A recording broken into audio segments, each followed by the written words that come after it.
नमस्कार। आज के एजेंडा में आप सभी का स्वागत है। मैं हूं जया सिन्हा। इस वक्त की सबसे अहम खबरों को लेकर हम आए हैं आज के एजेंडा में। शुरुआत करते हैं और देखते हैं क्या है आज का एजेंडा, जिस पर रहेगी हम सभी की नजर।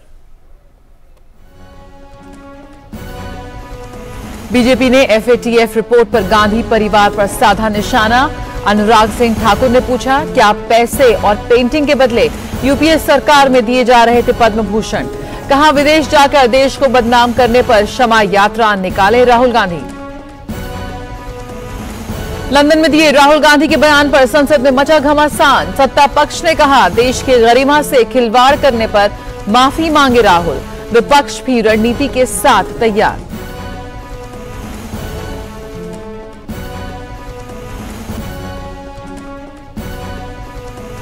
टेरर फंडिंग और अन्य आतंकवादी गतिविधियों से जुड़े मामले में एनआईए की बड़ी कार्रवाई। जम्मू कश्मीर के पुलवामा, कुलगाम, शोपियां और श्रीनगर समेत कई शहरों में संदिग्धों के घर दबिश।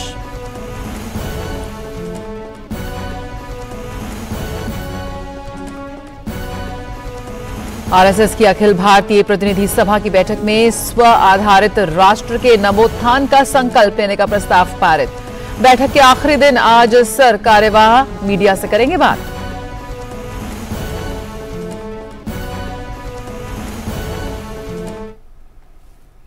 बीजेपी ने आज एक बार फिर कांग्रेस पार्टी और गांधी परिवार पर जोरदार निशाना साधा है। अभी थोड़ी देर पहले अनुराग सिंह ठाकुर ने प्रेस कॉन्फ्रेंस की और राहुल गांधी और प्रियंका गांधी से जुड़ी हाल के दिनों में जो खबरें आ रही हैं उस पर प्रतिक्रिया दी। उन्होंने कहा कि आज भारत एक ओर जहां महाशक्ति के रूप में उभर रहा है, वहीं दूसरी ओर राहुल गांधी विदेश जाकर रोने का काम करते हैं और देश को अपमानित करते हैं। आज भारत एक और वैश्विक स्तर पर महाशक्ति के रूप में उभर रहा है। नरेंद्र मोदी जी की लोकप्रियता दुनिया भर में एक मेजर लीडर के रूप में, ग्लोबल लीडर के रूप में स्वीकार हो रही है। भारत G20 की प्रेसिडेंसी कर रहा है और IMF ने भी भारत को एक ब्राइट स्पॉट के रूप में इकॉनमी में दिखाया है और 2023 में ग्लोबल ग्रोथ में भारत की 15% की जो भागीदारी रहेगी, ये सारी चीज़ें भारत के बढ़ते कदम दिखाती है, भारत के नेतृत्व के पक्ष में दिखाती है। लेकिन दूसरी ओर राहुल गांधी जी विदेश में जाकर रोने का काम करते हैं। राहुल गांधी जी का कैम्ब्रिज क्राइस, लंदन लाइस, इससे साफ तौर पर दिखता है कि वो देश को अपमानित करने का कोई भी क्षण नहीं छोड़ रहे। संसद में बजट सत्र के दूसरे हिस्से में कामकाज किस तरह से होगा, यह अभी लाख टके का सवाल है, क्योंकि पहले दिन हम सबने जिस तरह से दोनों सदन में देखा, हंगामा देखा और उसकी वजह से कार्यवाही में रुकावट आई, उसके बाद सवाल यही है कि क्या आज भी सदन सुचारू रूप से चल पाएगा, क्योंकि दोनों ही सदन में कई महत्वपूर्ण विधेयक लंबित हैं। सत्ता पक्ष को इस बात पर आपत्ति है कि कांग्रेस के नेता राहुल गांधी विदेश में जाकर देश की गरिमा को क्यों ताक पर रख रहे हैं। मांग है कि सदन की ओर से राहुल के बयान की भर्त्सना होनी चाहिए, तो वहीं कांग्रेस को ऐतराज है कि दूसरे सदन के सदस्य के बारे में किसी सदन में नहीं बोलना चाहिए।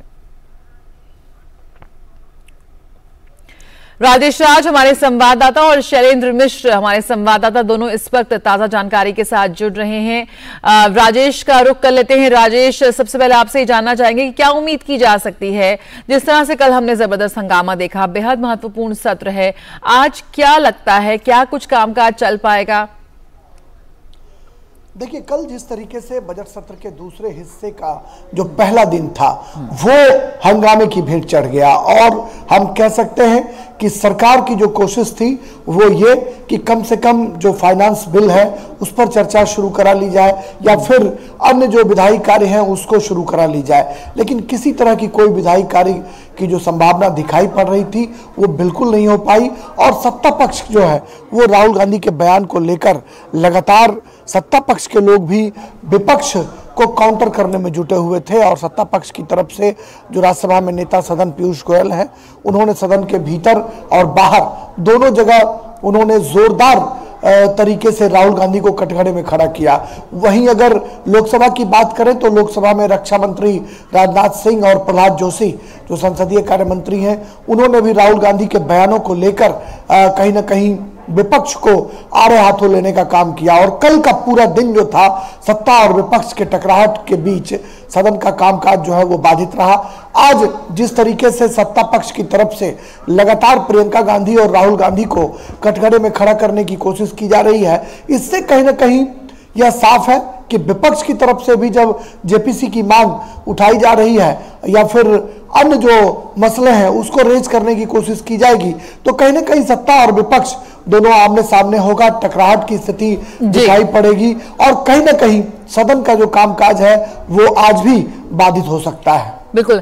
शैलेंद्र हमारे साथ जुड़े हुए हैं। शैलेंद्र, लगातार ये बात हो रही है कि कांग्रेस पार्टी की तरफ से जिस तरह से राहुल गांधी को बचाने का काम हो रहा है, पहले अगर हम बात करें किसी यूनिवर्सिटी में व्याख्यान देते हैं, वहां पर वो आलोचना करते हैं, फिर यहाँ पर लंदन में आलोचना कर रहे हैं, तो माफी मांगे या ना मांगे, क्या आपको लगता है कि उनका रुख होना चाहिए? जवाब तो उनको देना होगा, लेकिन ऐसे में कब तक उनके चलते हंगामा जारी रहेगा और सदन में कामकाज नहीं होगा? जी देखिए, बीजेपी एक के बाद एक तमाम सवाल राहुल गांधी, कांग्रेस पार्टी और गांधी परिवार से पूछ रही है कि आखिर राहुल गांधी बार बार क्यों देश की गरिमा को लेकर ऐसी बात कहते हैं जिस पर सवाल उठते हैं। और लंदन में जिस तरह से उन्होंने बातें कहीं कैम्ब्रिज में, उस पर बीजेपी ने बहुत गंभीर सवाल उठाए हैं। अब से थोड़ी देर पहले सूचना प्रसारण मंत्री अनुराग सिंह ठाकुर ने प्रेस कॉन्फ्रेंस कर बताया कि किस तरह से राहुल गांधी ने जो बयान दिया था उस पर उन्होंने राहुल गांधी पर एक तरह से निशाना साधा कि संसद में जो उनकी एवरेज अटेंडेंस है वो आप देखें, संसद में सांसदों की जो एवरेज अटेंडेंस होती है उससे भी कम राहुल गांधी संसद में मौजूद रहते हैं और बार बार इस तरह के सवाल उठाते हैं, देश पर सवाल उठाते हैं। जब वो बाहर जाते हैं उस पर बहुत तीखी टिप्पणी अनुराग सिंह ठाकुर ने की है। दूसरी बात यह है कि ये हम जानते हैं कि एक FATF की रिपोर्ट आई है जो केस स्टडी के तौर पर, जो ये कहती है कि एक आर्ट को खरीदने के लिए ज़बरदस्ती दबाव डाला गया था और पद्म सम्मान उसके बदले दिया गया था। उस पूरे पर निशाना साधा गया है गांधी परिवार पर। प्रियंका गांधी की एक पेंटिंग जो 2 करोड़ में यस बैंक के जो पूर्व सीए रहे राणा कपूर, उनको बेचने का आरोप था और जबरन उन पर दबाव डालकर दरअसल उस पेंटिंग को खरीदने की बात का आरोप लगाया गया है और किस तरह से पद्म भूषण दिया गया। और बीजेपी ये पूछ रही है कि क्या पद्म सम्मानों को उस वक्त यूपीए सरकार के दौरान बेचा गया था। और इस तरह से भ्रष्टाचार के कई मॉडल उनके नए खुलासे हो रहे हैं कांग्रेस पार्टी के सरकारों के दौरान। और दूसरी तरफ जब हम देख रहे हैं कि देश आगे बढ़ रहा है, प्रधानमंत्री नरेंद्र मोदी की अगुवाई में तमाम आंकड़े कहते हैं, दुनिया तारीफ कर रही है, तो वही राहुल गांधी है वो देश को बदनाम करने की कोशिश में लगे हैं। तो हम देख रहे हैं कि बीजेपी, गांधी परिवार, राहुल गांधी और प्रियंका गांधी पर सवाल उठा रही है। और जो ये रिपोर्ट आई है उसके बाद गांधी परिवार से सवाल पूछा जा रहा है कि आखिर वो बताएं कि ये कौन सा मॉडल है। और हमने देखा कि आज प्रेस कॉन्फ्रेंस में इस बात को उठाया भी अनुराग सिंह ठाकुर, सूचना प्रसारण मंत्री ने। बिल्कुल राजेश, यहाँ पर जो विपक्षी दल हैं वो यहाँ पर बैठक करते हैं कि किस तरह से रणनीति होगी, हंगामा करेंगे और अब सरकार को घेरेंगे, लेकिन इसके लिए भी सरकार को, आपको सदन तो चलाना होगा। अगर आपको बीजेपी से सवाल करना है, सरकार से सवाल करना है, तो आपको सदन तो चलाना होगा और साथ ही आपको ये जवाब भी देना होगा कि आपके नेता क्यों वैश्विक मंच पर जाकर इस तरह के बयानबाजी कर रहे हैं। क्या लगता है ये FTF का मामला भी नया आ गया है, इसको लेकर भी और क्या गंभीरता से यहाँ पर सरकार जो है इस पूरे मुद्दे को उठाएगी सदन में? देखिए, बजट सत्र के पहले हिस्से की अगर बात करें, थोड़ा फ्लैशबैक में चलते हैं। अगर बजट सत्र के पहले हिस्से की बात करें तो आपने देखा होगा कि राष्ट्रपति के अभिभाषण के मसले पर जो धन्यवाद प्रस्ताव पर चर्चा का जवाब प्रधानमंत्री नरेंद्र मोदी को देना था, राज्यसभा के अंदर लगातार हंगामे के पीछे वो पूरी अपनी तकरीर देते रहे और विपक्ष के जो सांसद थे वो लगातार शोर शराबा करते रहे। यह परंपरा बिल्कुल नहीं रही है कि अगर देश का प्रधानमंत्री सदन के भीतर जवाब देते हो तो फिर विपक्ष जो है साइलेंटली उनकी बातों को सुनता है और बाद में अगर किसी तरह का कोई क्लैरिफिकेशन की जरूरत पड़े या फिर कोई आपत्ति दर्ज करनी हो तो बाद में की जाती है।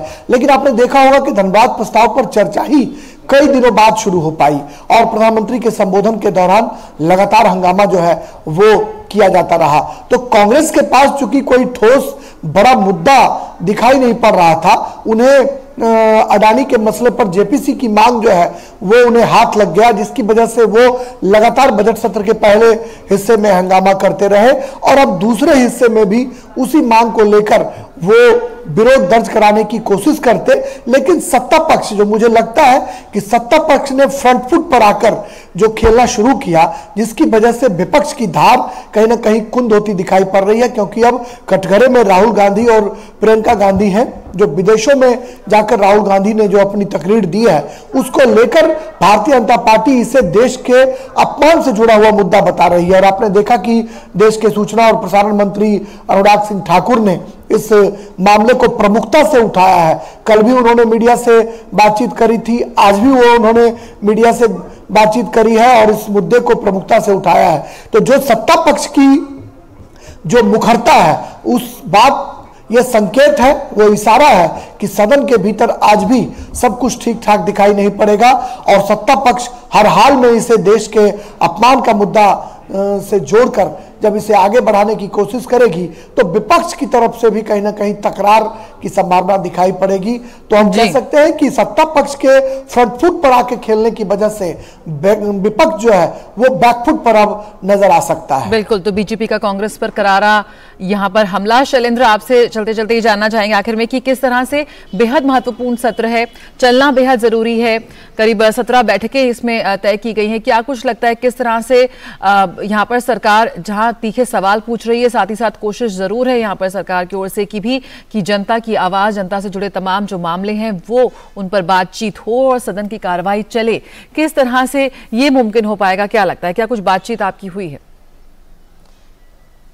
जी देखिए, कोशिश यही रहेगी कि जो फाइनेंशियल बिजनेस है उसे आगे बढ़ाया जाए। कल जम्मू कश्मीर का बजट हंगामे के बीच पेश किया गया, आज उस पर चर्चा प्रस्तावित है और हम जानते हैं कि जो वित्त विधेयक है उसमें 5 जो प्रमुख मंत्रालयों से जुड़ी जो चर्चा है उसकी शुरुआत होनी है, जिससे कि बजट पारित कराने की प्रक्रिया को आगे बढ़ाया जा सके। तो सरकार की प्राथमिकता ये होगी संसद के बजट सत्र के दूसरे चरण में कि जो फाइनेंस बिल है उसे जल्द से जल्द पारित कराया जाए। ऐसे में एक सहमति जब बनेगी सत्ता और विपक्ष के बीच सदन चलाने को लेकर, तब हम उस पर एक प्रगति होते हुए देख सकते हैं। लेकिन आज दूसरा ही दिन है और जिस तरह से एक टकराव देखने को मिला है और सत्ता पक्ष ने राहुल गांधी से सदन में आकर माफी मांगने की जो मांग की है, अनुराग सिंह ठाकुर सूचना प्रसारण मंत्री ने तो यह भी कहा कि अब उन्हें क्षमा यात्रा निकालनी चाहिए। तो निश्चित तौर पर हम एक देख सकते हैं कि कांग्रेस पार्टी का क्या रुख रहेगा, क्योंकि कांग्रेस पार्टी कुछ अन्य मुद्दों से को उठाने की सदन में कोशिश करती हुई कल नजर आई थी। लेकिन इस मुद्दे पर कांग्रेस पार्टी सीधे तौर पर बात नहीं करना चाहती कि आखिर राहुल गांधी ने इस तरह का बयान क्यों दिया जिससे संसद की गरिमा को ठेस पहुंचती हो, यह आरोप बीजेपी को लगाने का मौका मिला। और हमने देखा जब उन्होंने कहा कि विदेशी हस्तक्षेप की बात का जिक्र करते हुए जिस तरह से उन्होंने बातें कही, तो निश्चित तौर पर राहुल गांधी के उस रवैये पर, उस बयान पर सवाल उठ रहे हैं। तो ऐसे में कांग्रेस पार्टी एक बहाना ढूंढ रही है और एक अपनी नई रणनीति के साथ आने की कोशिश कर रही है। बिल्कुल, तो यहाँ पर कांग्रेस पार्टी के लिए यहाँ पर एक मुश्किल खड़ी होती हुई, क्योंकि राहुल गांधी के बयान पर घमासान मचा है संसद में और जवाब तो उनको देना ही होगा। बहुत बहुत शुक्रिया राजेश राज और शैलेंद्र मिश्र हमसे जुड़ने के लिए, ताज़ा अपडेट के लिए। आपसे पास फिर लौटेंगे जिस तरह से सदन की कार्रवाई शुरू होगी करीब 11 बजे, तो उस वक्त देखते हैं किस तरह से क्या हंगामा जारी रहता है कि या आज कार्रवाई चल पाती है। रुकेंगे एक छोटे से ब्रेक के लिए, एजेंडे अभी और भी हैं, जल्द हाजिर होते हैं। शुरू करो, डालो बुनियाद, घर महल नजर आएगा, वंडर लाइए, वंडर अपनाइए, फर्क नजर आएगा। वंडर सीमेंट, फर्क नजर आएगा। हाय मॉम, फिर से शॉपिंग? बाबूजी, आपने इसे बिगाड़ के रखा। लिमिट में करो तो कुछ बुरा नहीं होता है। बिना लिमिट शॉपिंग करेगी आपके कार्ड पे ऐड ऑन जो है। मैंने तो कार्ड पे लिमिट सेट कर दिया। अच्छा, इसके फायदे ये हैं कि रिस्क कम हो जाता है और अगर फ्रॉड भी हुआ तो तुरंत बैंक को बोल दीजिए, नुकसान कम। दादू, नेक्स्ट टाइम ये pink dress. You are the limit. Limit तो सेट है। आरबीआई कहता है जानकार बनिए, सतर्क रहिए।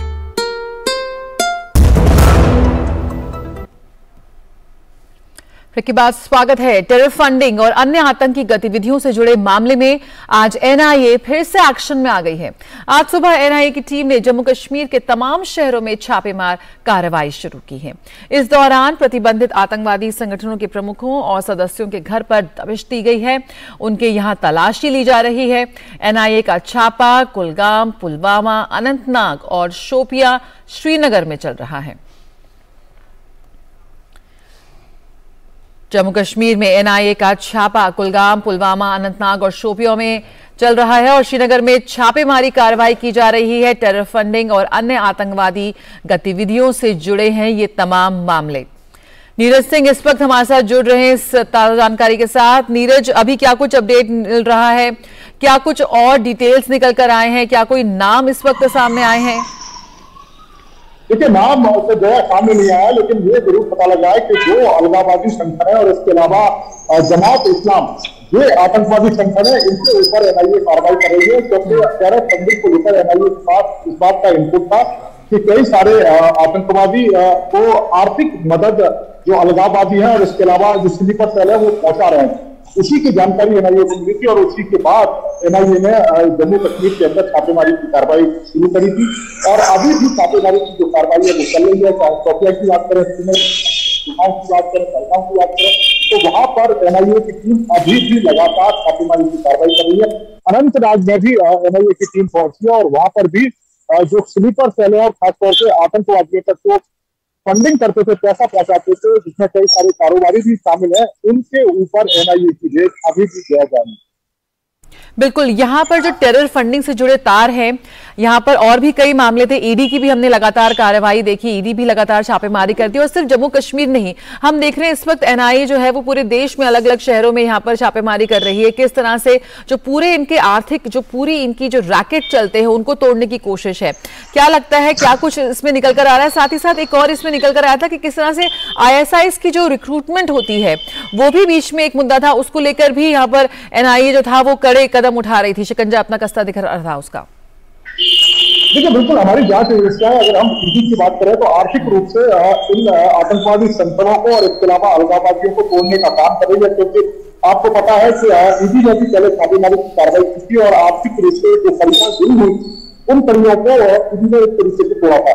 इसके साथ ही एनआईए देश भर में इन जो गतिविधियों में, आतंकवादी गतिविधियों में जो लोग लगे रहते हैं उनके खिलाफ इस तरह की कार्रवाई करती है। अभी आपने देखा होगा कि पहले भी एनआईए ने कई बार जम्मू कश्मीर के अंदर छापेमारी की कार्रवाई की है और कई सारे अलगाववादियों को गिरफ्तार भी किया था। कई सारे स्लीपर सेल के लोग हैं उनको भी गिरफ्तार किया था। इसके साथ साथ ही जो आतंकवादी और गैंगस्टरों का जो गठजोड़ है गया, उसके ऊपर भी एनआईए ने कार्रवाई की थी। तो चारों तरफ से जो शिकंजा है वो एनआईए, इसके अलावा जो ईडी है वो लगातार कस रही है। और आज की जो कार्रवाई है, जो इनपुट एनआईए को मिला था अलगाववादियों को पूछताछ के बाद, या जो आतंकी फंडिंग को लेकर जिस तरीके से पैसा आतंकवादियों तक पहुंचाया जाए, वो ड्रग्स का पैसा हो या फिर वो गैंगस्टरों के थ्रू वो पैसा पहुंचाया जा रहा हो, उसके ऊपर ये कार्रवाई है। तो कह सकते हैं कि एक बड़ी कार्रवाई है और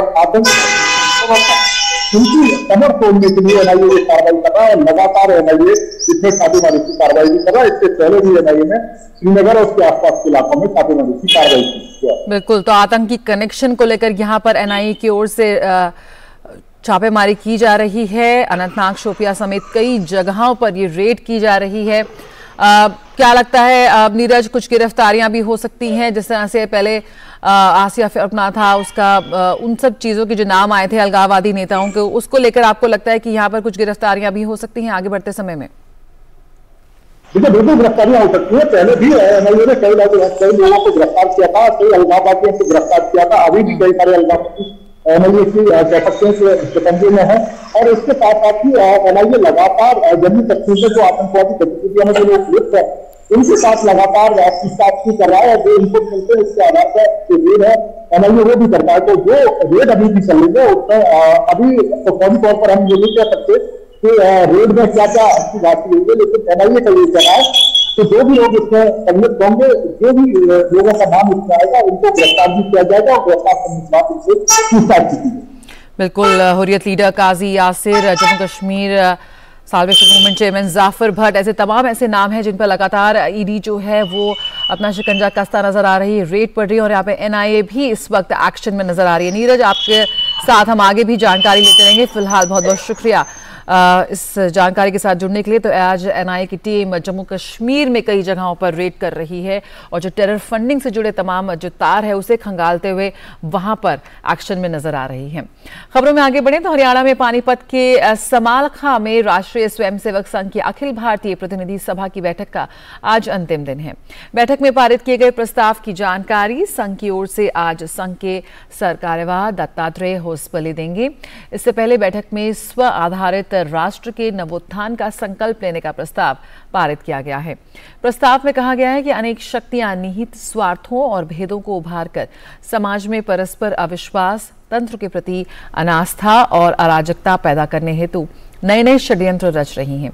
प्रस्ताव में इनसे सचेत रहने के लिए कहा गया है।